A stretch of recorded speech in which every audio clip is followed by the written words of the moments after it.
दिहलू। छोड़ी तो अब कैसे छोड़ी, बोला ना अब कैसे छोड़ी।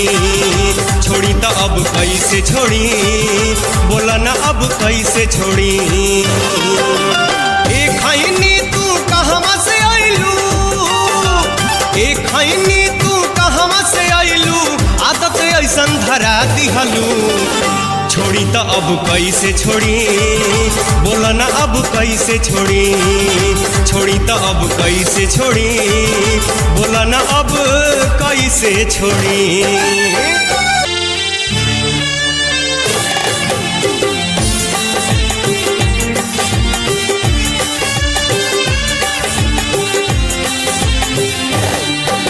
स्वाद तहार अलबेला खैनी मुँह के हमारा लागी गईल।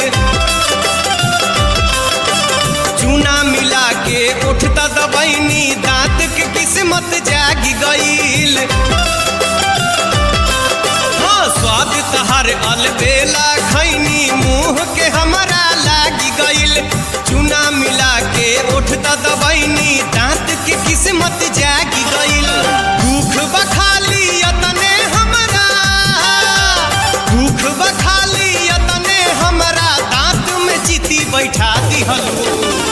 छोड़ी तो अब कैसे छोड़ी, बोला ना अब कैसे छोड़ी। छोड़ी तो अब कैसे छोड़ी, बोला ना अब कैसे छोड़ी।